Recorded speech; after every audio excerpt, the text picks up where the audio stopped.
तीन चोर moral story. कभी भी घमंड ना करें। बहुत दिनों की बात है, किसी शहर में रमन, घीसा और रका तीन चोर रहते थे। तीनों को थोड़ा थोड़ा विद्या का ज्ञान था। तीनों चोर को विद्या का ज्ञान प्राप्त होने के कारण बहुत घमंड था।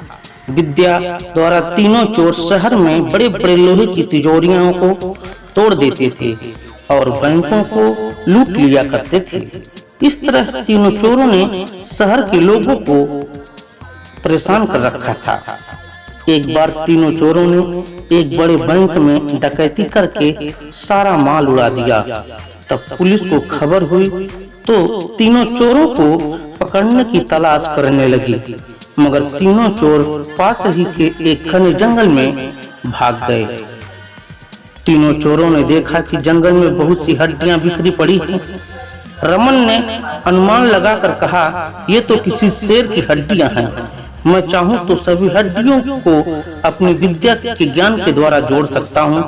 घीसा को भी विद्या का घमंड था, सो वह बोला, अगर ये शेर की हड्डियां हैं तो मैं इनको अपनी विद्या द्वारा शेर की खाल तैयार कर उसमें डाल सकता हूँ। रमन और घीसा की बात सुनकर राका का भी घमंड उमड़ पड़ा और उसने कहा, तुम दोनों इतना काम कर सकते हो तो मैं भी अपनी विद्या द्वारा इसमें प्राण डाल सकता हूँ। तीनों चोर अपनी विद्या का प्रयोग करने लगे। कुछ देर बाद रमन ने सारी हड्डियों को जोड़ दिया और घीसा ने शेर की हुबहू जान डाल दी। थोड़ी देर में तीनों चोर सामने एक जीवित भयानक शेर की को देखकर थर-थर कांपने लगे, मगर शेर के पेट में तो एक दाना नहीं था। वह भूख के मारे गरजता हुआ तीनों चोरों पर हमला कर बैठा और मार कर खा गया। शेर मस्त होकर घने जंगल की ओर चल दिया। कहानी से शिक्षा। दोस्तों, इस कहानी से हमें यही शिक्षा मिलती है कि कभी घमंड नहीं करना चाहिए। घमंडी को हमेशा दुख का ही सामना करना पड़ता है।